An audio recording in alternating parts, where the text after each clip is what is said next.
Brest est l'un des sites occupés depuis le plus longtemps sans discontinuité par les militaires, puisqu'on retrouve les traces dans le château actuel d'un castellum du IIIe siècle qui était l'un des plus importants de l'Empire romain, au Bas-Empire.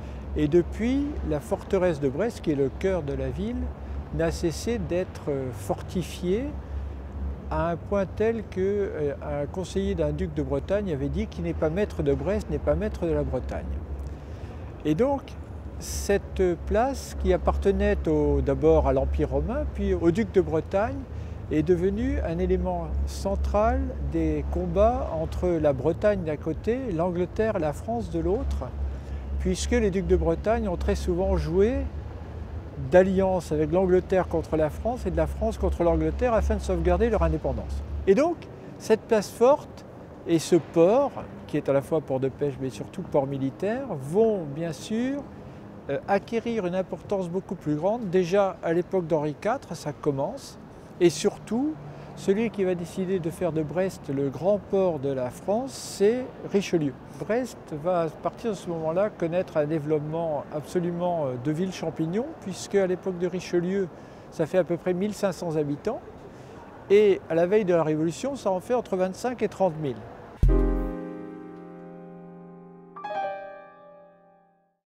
Brest est un site absolument extraordinaire avec la rade, et à partir du moment où Vauban va avoir fortifié le Goulet, plus jamais un bateau ennemi n'entrera en rade jusqu'en 1940, ou sur les Allemands qui viendront, mais parce qu'ils occupent la terre. Autrement, jamais une flotte ennemie n'a pu rentrer. Le plan relief de Brest, qui est présenté ici, date de la période de Napoléon. Ce sont des géographes qui sont venus à Brest en 1806, et le plan lui-même sera achevé en 1810-1811, et Napoléon le considérera comme l'une des plus belles choses qu'il ait jamais vues. La valeur de ce plan relief est multiple. Tout d'abord, ça montre la situation telle qu'elle était à un moment donné de l'histoire. Ça permet de comprendre aussi tout le système défensif qui était celui de Brest, puisque le Goulet est représenté. Ça peut paraître un petit peu étonnant, mais du coup on voit tous les forts qui protégeaient le Goulet et qui, depuis Vauban, en étant modernisés en permanence, empêchaient qu'on pénétrât dans la rade de Brest. On craignait des débarquements anglais sur la côte nord. On voit tous les chemins creux par lesquels les Anglais ou les Chouans pouvaient tenter un coup de main sur Brest. Et ça apparaît très très nettement. La guerre de 1914-18, Brest devient la principale base américaine en Europe, et il y aura à peu près 960 000 Américains à débarquer à Brest et 1,2 million à rembarquer. Le président Wilson, pour la conférence de la paix, débarquera à Brest et rembarquera à Brest. Donc, Brest apparaît pour les Américains un site extrêmement favorable. Les Allemands vont le retrouver en 1940, bien sûr. Hitler pensait faire de Brest le grand port du Reich sur l'Atlantique.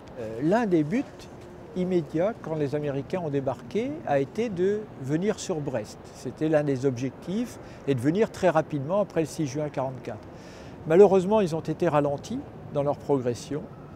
Et du coup, Hitler a eu le temps d'envoyer des armes d'élite, dirigées par le général Ramke, et des parachutistes, à peu près 5000 parachutistes. Et donc l'objectif était de tenir à tout prix à Brest.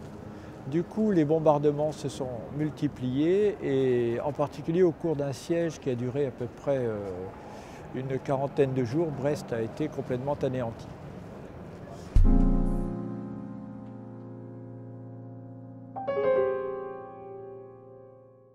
La valeur de ce plan relief est multiple, et on a eu l'occasion de le voir récemment avec des travaux qui sont faits à Brest.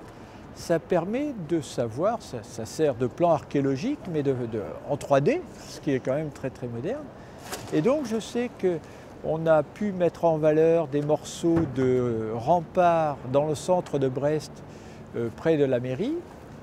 Ça a permis de repérer, de bien faire. On a mis en valeur également la corne de Kelly-Verzan, qui est un ouvrage fortifié, qui reste aussi, que l'on a dégagé. Parce qu'il faut savoir qu'après la guerre, la ville n'a pas été rasée, mais elle a été arasée. C'est-à-dire qu'on a comblé, et la plupart des éléments du plan relief sont toujours présents dessous.